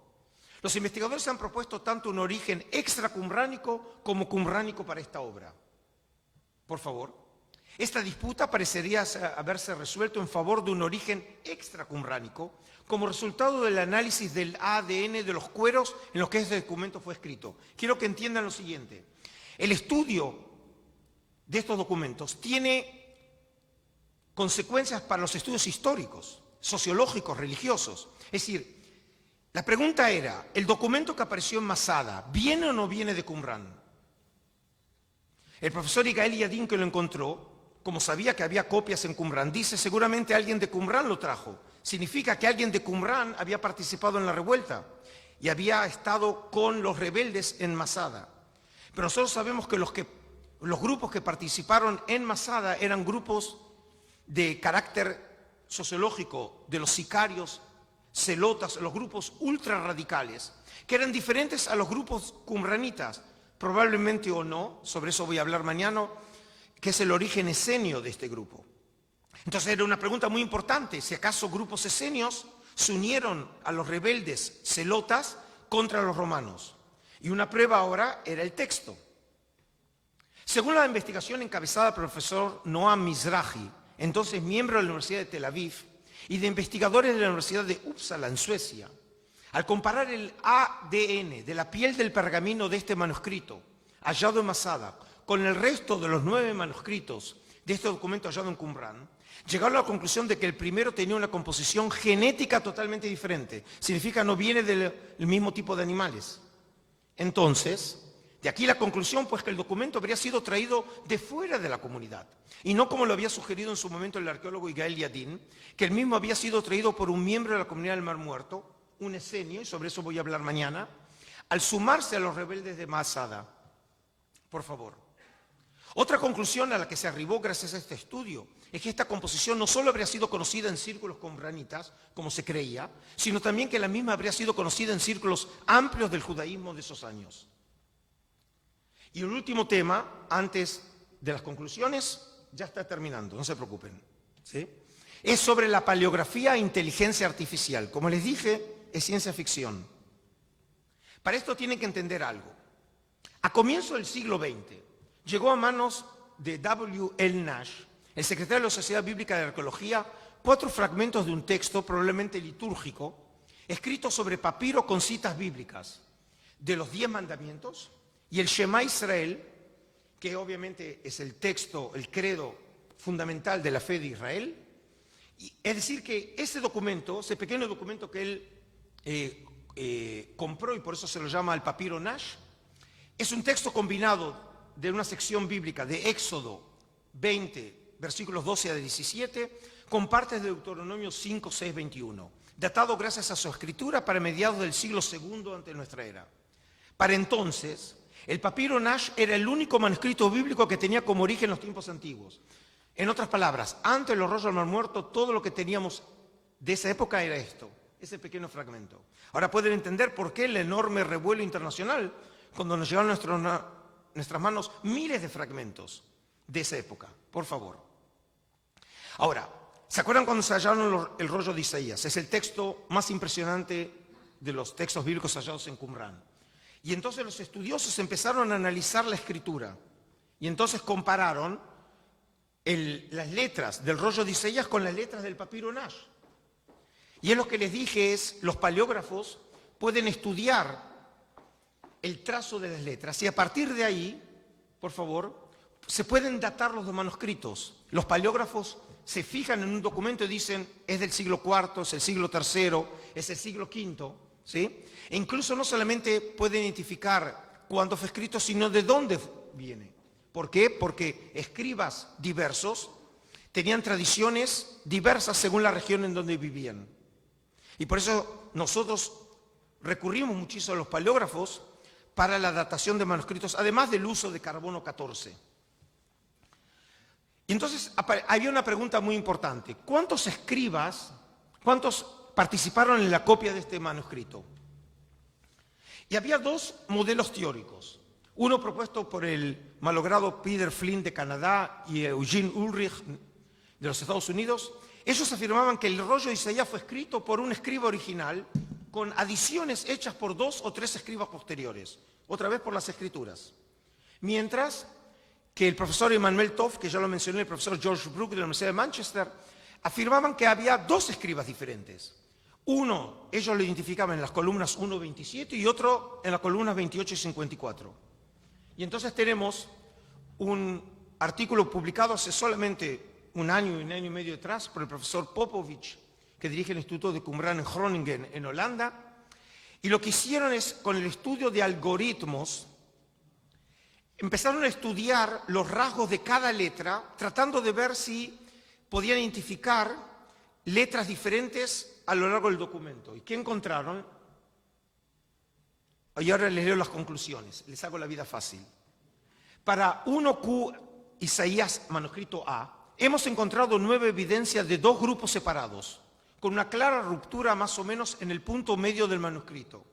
lo que demuestra, a pesar de la escritura casi uniforme, la presencia de dos estilos de escritura de dos escribas diferentes, en las columnas 1.27 y columnas 28.54. Es decir, que ahora el estudio utilizando la inteligencia artificial prueba que Toff y Brook tenían razón.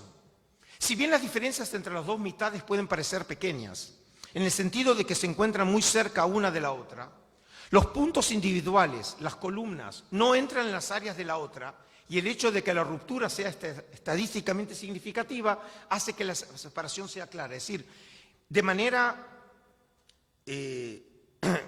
automática, los algoritmos van clasificando, se fijan en los rasgos de las letras y empezaron a identificar dos grupos, que ciertas letras aparecen en un grupo y otras aparecen solo en otro grupo. Y de esa manera pudieron ahora tener una identificación estadística de las diferencias en las escrituras. Aunque no se puede descartar por completo que la clara separación entre las dos mitades del manuscrito y que las diferencias en los patrones de escritura se deban a un cambio del instrumento de escritura, es decir, un estilete diferente, a la fatiga o alguna lesión que habría sufrido el escritor al pasar a la segunda mitad del manuscrito, la explicación más directa es que se produjo un cambio en los escribas. La similitud en la escritura entre diferentes escribas puede indicar una formación común compartida por los escribas, tal vez en un entorno escolar o en un entorno social cercano, como en un contexto familiar en donde un padre le ha enseñado a escribir a un hijo. Independientemente de la explicación exacta, nuestro estudio demuestra la capacidad de imitar de cerca el estilo de escritura de otro escriba, tanto que los eruditos modernos no han podido distinguir entre los dos escribas del 1Q a Isaiah A. Esta capacidad mimética puede atestiguar cierto grado de profesionalismo de los escribas, a pesar de que los investigadores modernos han caracterizado a Isaías A como un manuscrito descuidado. Es decir, lo que nos muestra es que la nueva tecnología nos permite llegar a una resolución de estudios que nunca antes lo habíamos podido hacer.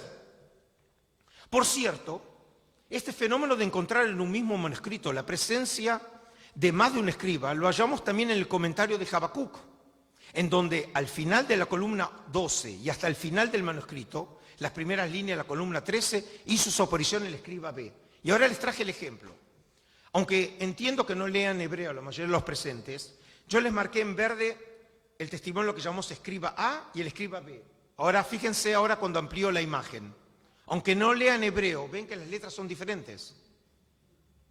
En eso se fija un escriba, en que los rasgos son diferentes. Los estudios paleográficos son muy densos, pero realmente lo que permiten ver que la mano trabaja de manera diferente. Y entonces les lleva a la conclusión que estamos hablando de escribas diferentes. Y si ya mencionamos al comentario de Habacuc, quiero aprovechar esta oportunidad para anunciarles una primicia. Después de haber colocado las imágenes de este documento en una plataforma Google, que lo hicieron en mi presentación en el año 2011, hace unos días atrás el Museo de Israel lanzó en español una edición de este excepcional manuscrito del Mar Muerto orientada al público lego en la materia. Quiero que entiendan de qué estoy hablando. Este año estamos celebrando el 75 aniversario de los rollos del Mar Muerto. Y aunque les parezca extraño, en 75 años todos los manuscritos legibles fueron publicados en excepcionales ediciones científicas, fueron incluso traducidas, pero ninguna edición es para el público normal, es para estudiosos. Y en realidad yo me encontré como director del Santuario del Libro en una paradoja, y es que por un lado, los rollos del Mar Muerto en sí mismos son enormemente famosos en el mundo entero, pero la mayoría de la gente no sabe lo que dicen los rollos. Y los rollos realmente son imposibles de leer, aunque lo lean en español, y por cierto hay una muy buena traducción del gran cumralólogo español Florentino García Martínez, porque el texto, si no es presentado en un contexto histórico, social, religioso, político, económico, el texto es incomprensible. Y entonces, este libro llamado Pesher Habacuc, una clave profética de los rollos del Mar Muerto, fue escrito por el profesor Noam Mizrach en la Universidad Hoy Hebrea de Jerusalén, el mismo Noam que les mencioné antes en los estudios de ADN.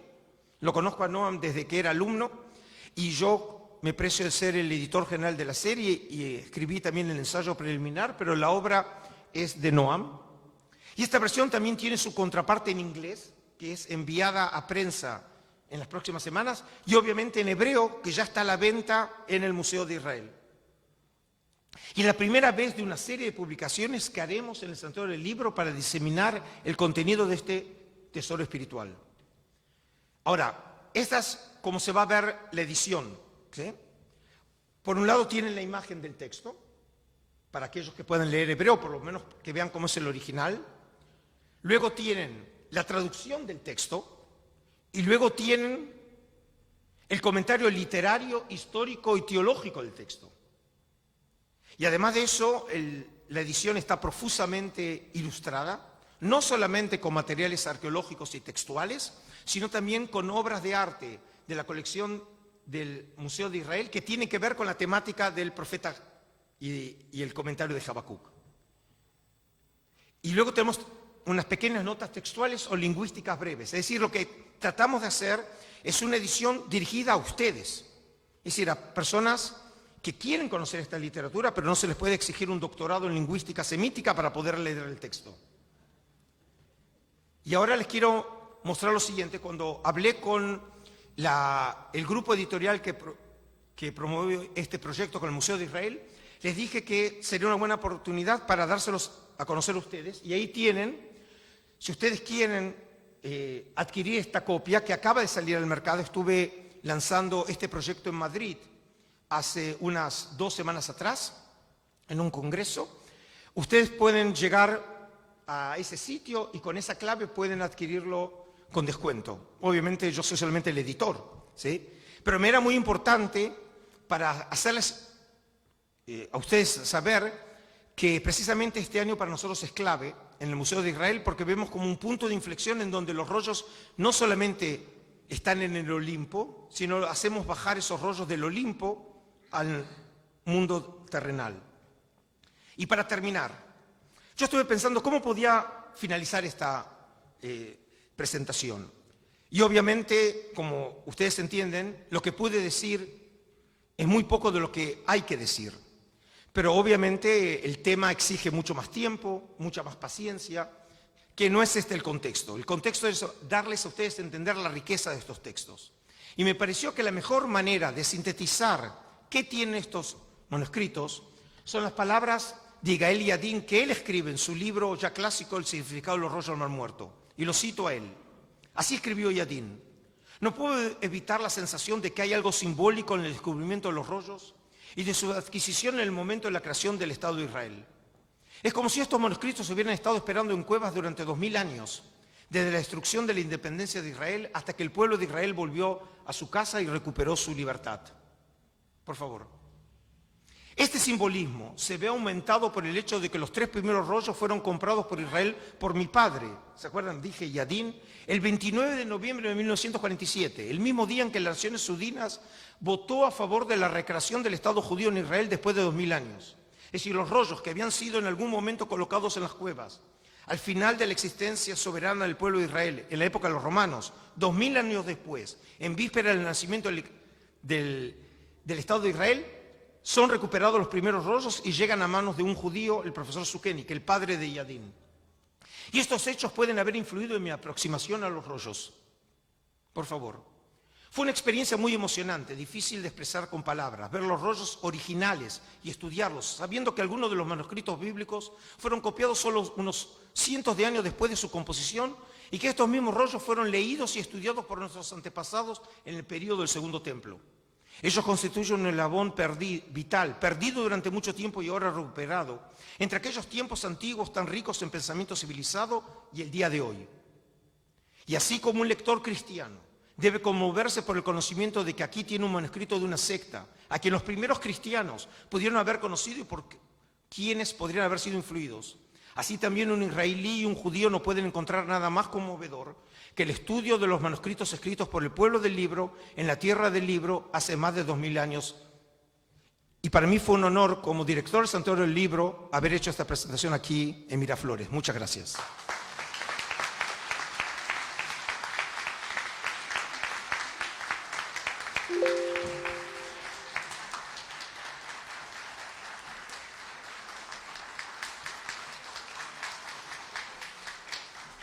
Gracias. Bueno, me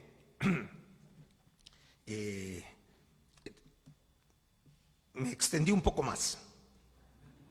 Fueron otros 18 minutos, pero espero que haya valido la pena.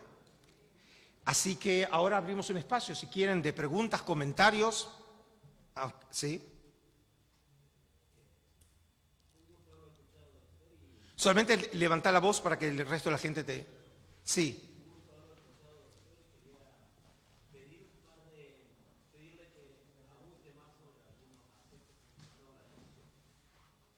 Yo solamente te recuerdo que estoy volando el miércoles a la República Dominicana. Hola, hola. Sí. Sí, trataré de ser breve entonces.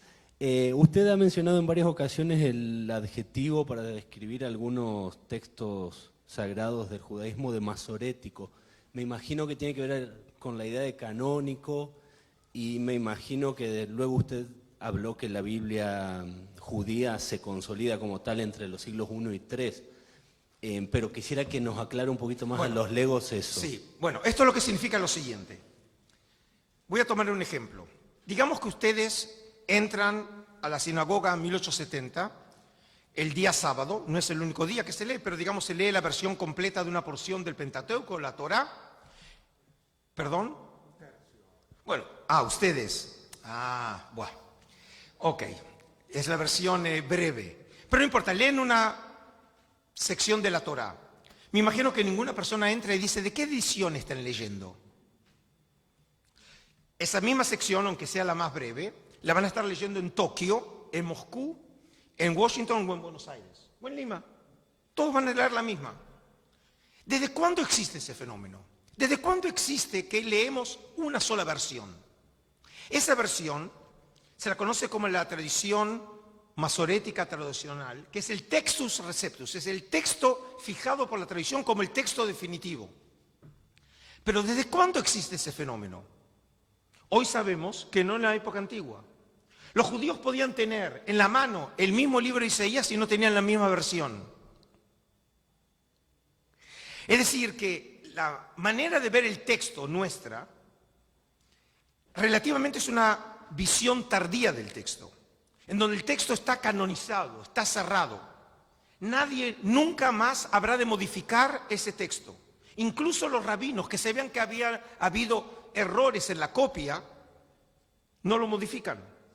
Por eso, por ejemplo, cuando se lee el rollo de la Torá, hay una versión que es el Kri y otro que es el Ktiv. Una es cómo está escrito y otro cómo tiene que ser leído. Y en algunos casos es porque la lectura mejora en la versión escrita, o en algunos casos el texto es un poco problemático y entonces quieren cambiar la versión, pero no modifican el texto. El texto no se toca. Ese texto, que nosotros llamamos el texto masorético, la versión más antigua y la más perfecta es el Códice de Alepo, que les dije que lo tengo en mi colección. Ese texto, a pesar de llamarse de Alepo, que es una ciudad en Siria, o lo que queda de esa ciudad por la guerra civil en Siria, no nace en Siria, nace en la tierra de Israel en Tiberíades, que es el gran centro económico y intelectual en la tierra de Israel en el siglo X. Y sabemos nosotros por el colofón, que hoy no existe, pero alguna vez estuvo, hubo un escriba, Shlomo Ben Buyá, que lo escribió, y el masoreta, el sabio, que vocalizó ese texto y le agregó notas masoréticas.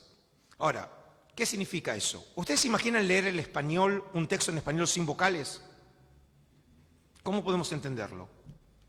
En hebreo, el texto no tiene vocales, pero todos sabemos cómo tiene que ser leído ese texto. Pero al no estar escritas las vocales, significa que el texto se puede leer de distinta manera. Los judíos a lo largo de los siglos habían transmitido la manera en leer los textos que no tenían vocales. Era un texto no vocalizado. Pero obviamente eso no solamente dificultaba la interpretación de los textos, sino que también podía llevar a la equivocación.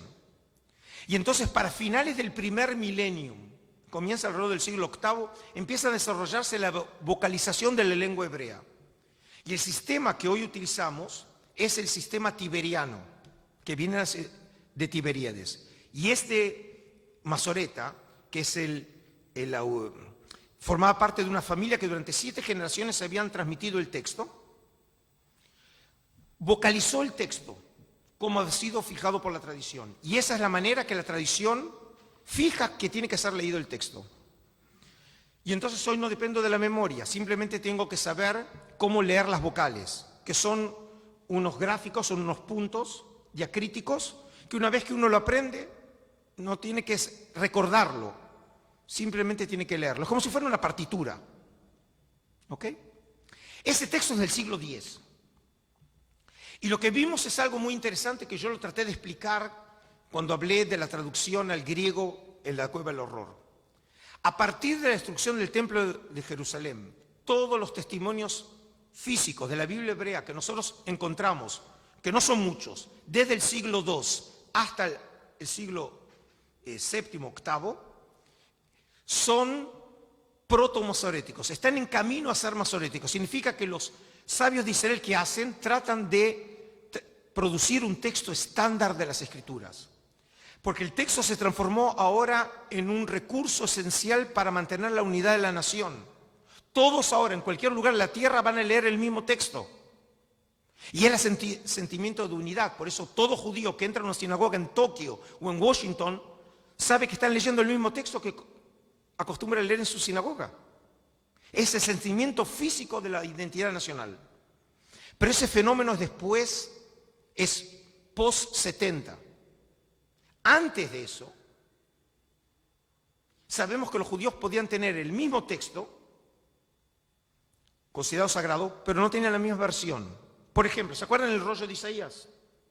Yo dije que tenemos 21 copias del libro de Isaías, pero la más completa es la versión del manuscrito A. Si comparamos la versión manuscrito A de Isaías con el libro de Isaías masorético, la mejor versión, que es el Códice de Alepo, hay entre 1.600 a 2.600 variantes textuales. Es un texto muy extenso.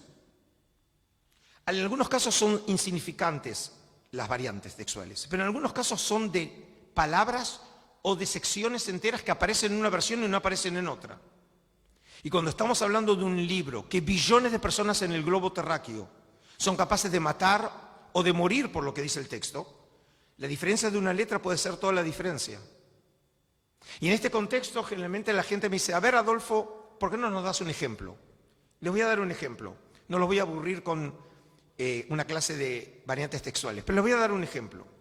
Una de las variantes, una de las piezas litúrgicas centrales en el cristianismo es el Sanctus.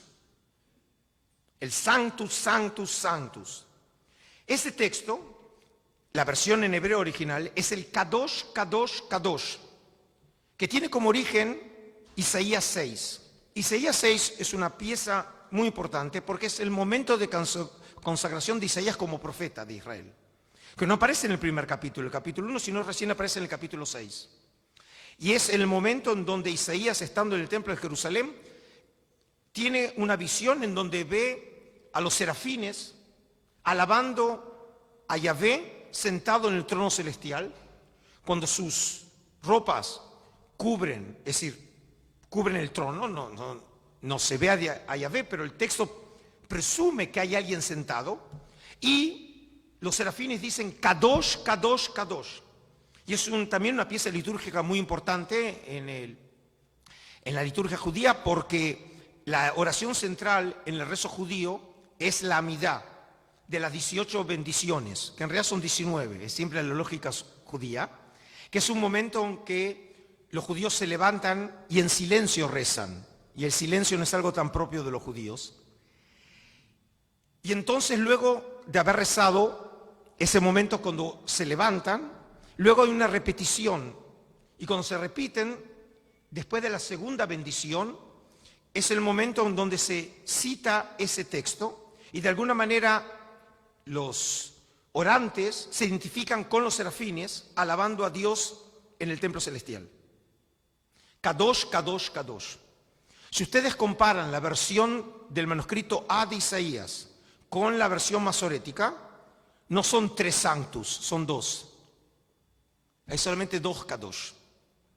Y ahora no importa lo que podemos explicar. Podemos pensar que probablemente fueron 2 y en algún momento en la tradición les faltaba uno. Como bien saben, nosotros siempre cuando queremos dar ejemplos pensamos en 3 y después pensamos qué decir. pero siempre pensamos en tres. Es una categoría mental que muchas civilizaciones lo tienen, que sienten que algo está completo cuando tiene tres y no dos. O puede ser que la versión original haya tenido tres y el escriba, cuando copió, se olvidó de copiar la tercera. Cualquiera sea la respuesta, una cosa es cierta. La versión de Qumran tiene 2 sanctus y la versión tradicional tiene 3. Sí, Guillo. También tengo entendido que en la versión masorética del Salmo 145, que está en orden alfabético, le falta una letra, que es la Nun, pero que en Qumran esa misma versión sí tiene todas las letras. ¿Puede ser? Mira, no recuerdo ahora exactamente ese ejemplo. Como hay 1000 documentos, se me puede permitir hoy, ¿no? Por supuesto. Pero de todas maneras, Qumran nos permite, en muchos casos, recuperar versiones más antiguas del texto masorético. Pero no siempre. Y este también es un punto importante. A veces nosotros tenemos casos en que la versión masorética refleja una tradición más antigua que incluso en Qumran, a pesar que el manuscrito más antiguo no es la versión más antigua.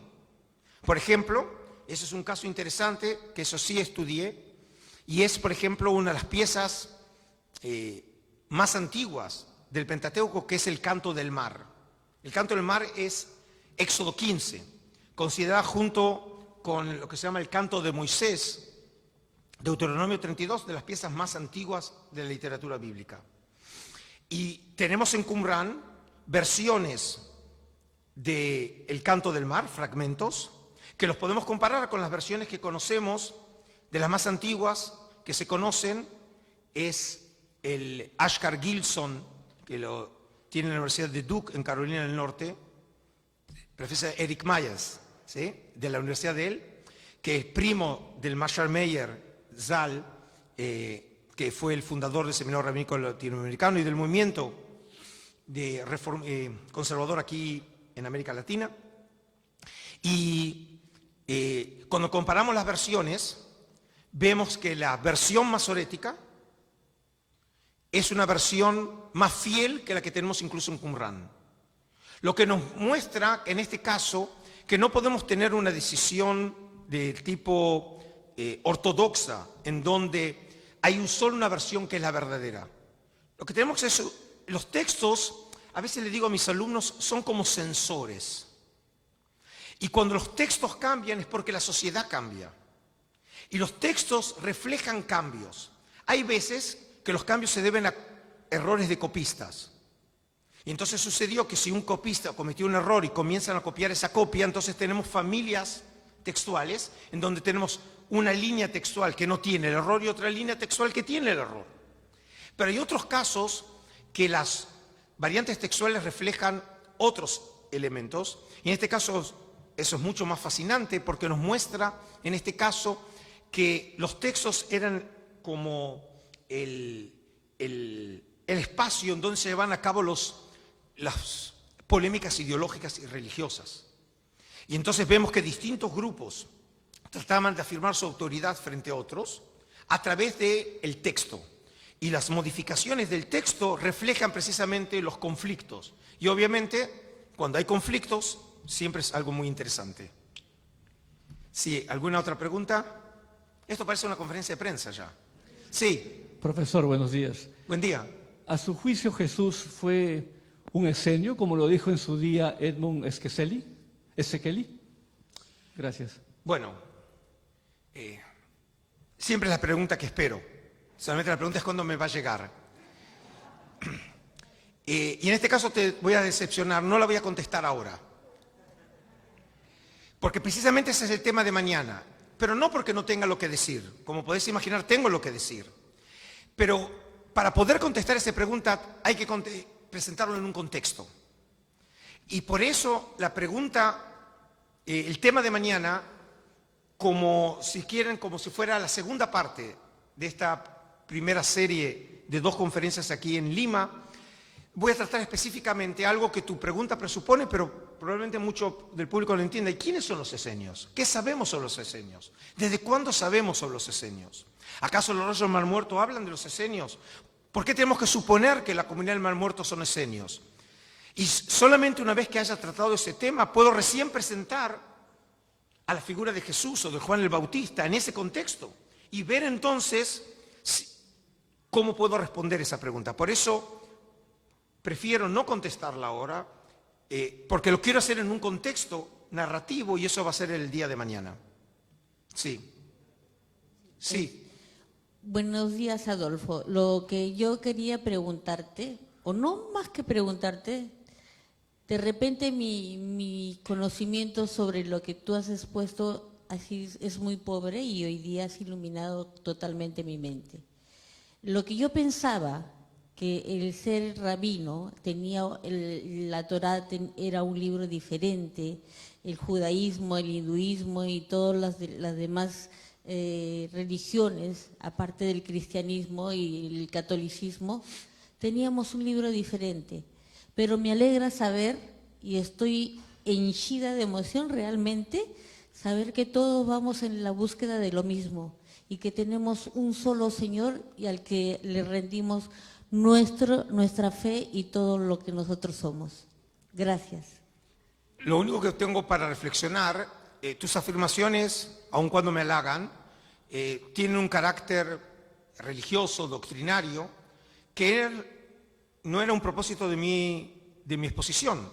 Mi exposición lo único que hizo es presentar, en este caso, los datos que nos presenta la historia, los textos, en un contexto histórico, arqueológico, sociológico, y en ningún momento tenía como pretensión promover, en este caso, o desestimar ideas o creencias de las personas en los textos. Eso se los dejo a ustedes. Yo lo único que quería como investigador, y es lo único que está dentro de mi disciplina, es conocer estos textos que nos permiten entender, en este caso, la historia de los textos. Qumran no puede afirmar o desestimar la fe de algunos de los presentes en el carácter divino de los textos. Por supuesto que los qumranitas creían ciertas cosas de los textos, y yo como historiador y además originalmente como antropólogo, todo mi propósito no es hablar en nombre de Dios, sino entender a los qumranitas. Eso es lo que yo quiero. Quiero entender a esos hombres, en qué creían ellos y de qué manera la manera de entender los textos nos permite entender cómo nosotros, los modernos, entendemos los textos, porque formamos parte de una tradición intelectual. Y en ese caso quiero hacer muy claro que toda mi presentación, la de hoy y la de mañana, no tienen ningún propósito apologético, ni crítico ni polémico. Solamente quiero ponerlos a ustedes al tanto de lo que la ciencia nos permite hoy conocer sobre esta riqueza espiritual. Sí. Buenas. Mi consulta es sobre el uso del palohebreo en forma simultánea o paralela con el hebreo antiguo en los textos. ¿Quién me está hablando? Caballero. Ah, sí. Sí, entonces, bueno, me paro para que me vean Sí, mejor. sí. Mi consulta era sobre el uso del paleohebreo y el hebreo clásico en los usos de los textos de Qumran. ¿Qué tanta importancia tiene eso en los textos en general y el uso del tetragramatón? Y una segunda consulta es sobre, en el santuario del libro, aparte de los textos de Qumran, ¿qué tantos otros textos hebreos en general se conservan allí? Gracias.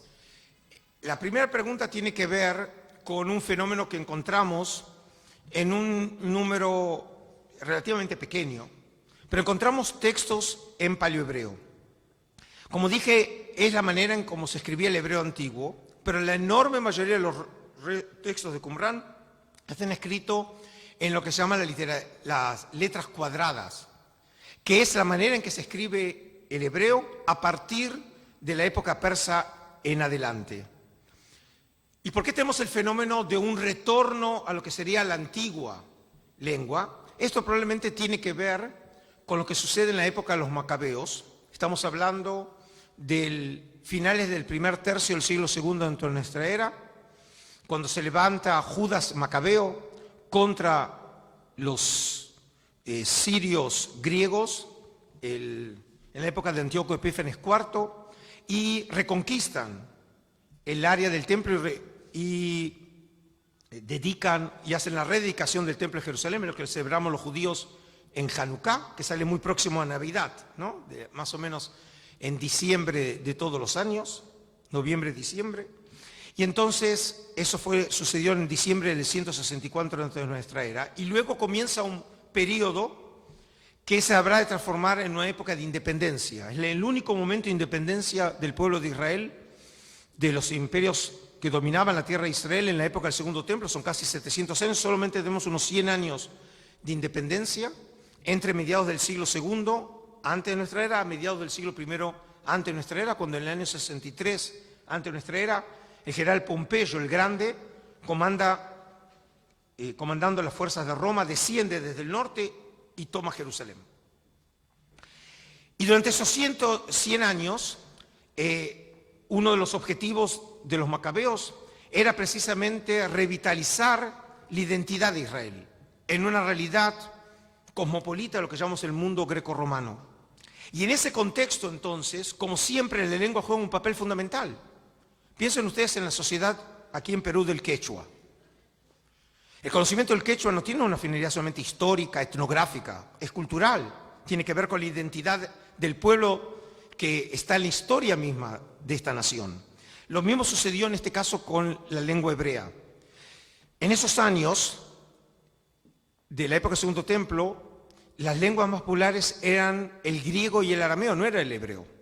Y lo más interesante es que la enorme mayoría de los rollos del Mar Muerto hallados en Qumrán, casi el 90% es el hebreo. Lo que muestra que realmente el objetivo de estos libros y para la comunidad que está detrás de buena parte de los libros, y esto es un tema que voy a desarrollar mañana, el tema de la lengua era un tema fundamental. Es decir, precisamente es la autoafirmación de una identidad, de un grupo, en una sociedad global, como era en esa época el mundo grecorromano. Y por eso, por ejemplo, probablemente en círculos sacerdotales en Jerusalén hay un intento de volver a la lengua original y a esa escritura. Y eso lo vemos, por ejemplo, en la numismática. Las monedas que nos llegaron de la época de los macabeos, vemos que la escritura es una escritura precisamente en paleohebreo. También la lengua que aparece en las monedas, en el levantamiento de Bar Kokhba también aparecen precisamente con la escritura paleohebrea.